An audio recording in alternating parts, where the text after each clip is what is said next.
Welcome back to the shop.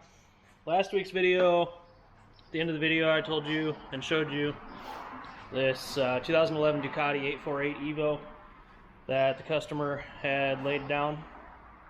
If you didn't watch that video, kind of got the radiator a little bit, got the front rotor. He had a starter button here that was broke off, clutch lever, bar end, ratchet up the tail a little bit, and bent the shifter. This bike was not cosmetically perfect before the customer crashed it, so he's not super worried about the cosmetic stuff, but obviously mechanically we got to get this thing back on the road. So that's my project for this morning. Got the new radiator in, got a new brake rotor in.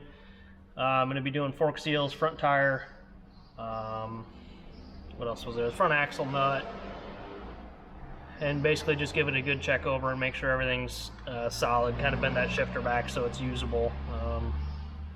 But that's the first thing on the lift today.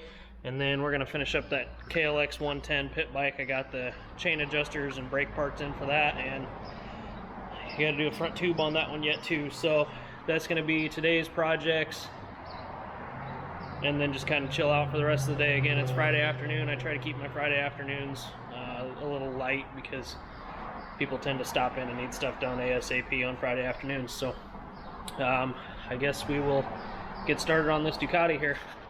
First thing I'm going to do is pull the front fender off. There's a couple bolts on each side of the front fender, and then pop the brake line out of there. The front fender comes right off. Let's set that to the side over here on the bench. I already pulled the front axle nut off of it. This one was damaged when he dropped it, kind of rashed it up and chewed it up, so we got a new titanium one. Go ahead and use that one when we put it back together. This fork seal's leaking real bad, so we'll go ahead and do the fork seals on this one, and you can see the rotor. He kind of got up against a curb, I think is what actually happened. So got the rotor pretty good. It didn't get the wheel, surprisingly, but we are putting a new front tire on it. This was pretty well roached. So, and then while the front end's off, I'll pull the radiator off. It'll be a little easier with everything out of the way on the front end. So we'll go ahead and get this front wheel the rest of the way off here, and change the brake rotor and change the tire, and then do the fork seals.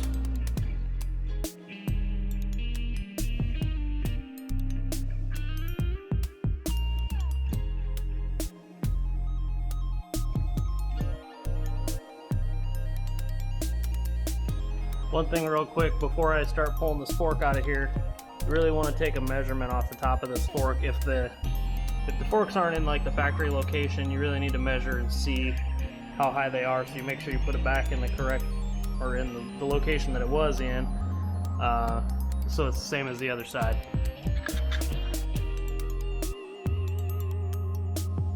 Alright, now that I've got one of the forks out of the way, I think I'm going to go ahead and start pulling this radiator off of here. Should be fairly straightforward. A couple hose clamps here, which I've already removed. There's a 8mm bolt up here, a 5mm Allen bolt down here, right in front of the battery.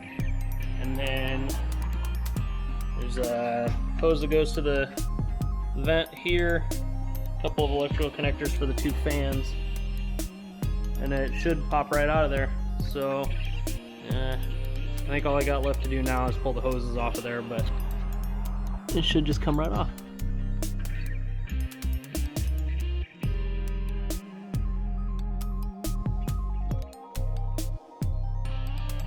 Alright, over here on the bench with the old radiator, you gotta take all the grommets and nut clips and things off of this old radiator and transfer them over to your new one.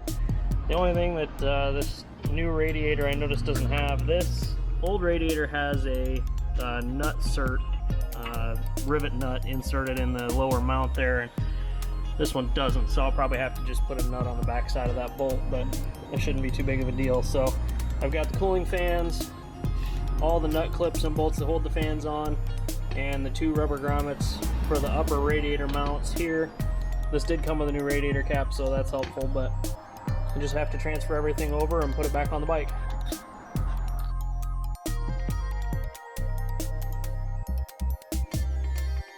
Okay, got the radiator back on this bike, filled with coolant and bled.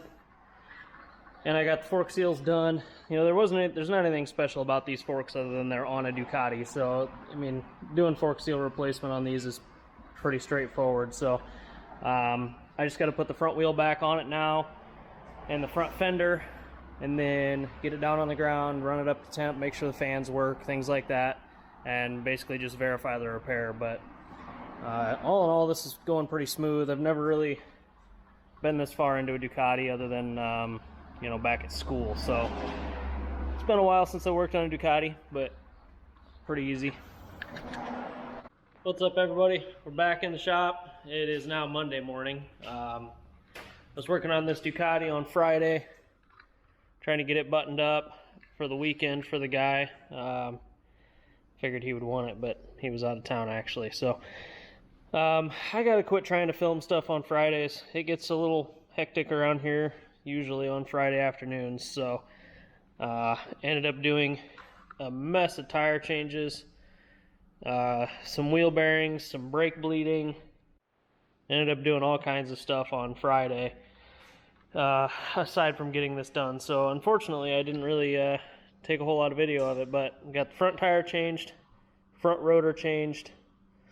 The front axle nut was damaged. We replaced that, replaced the fork seals, fixed the guy's starter button that's on the side of the bike, replaced the radiator, bled the cooling system on it, and made sure it ran.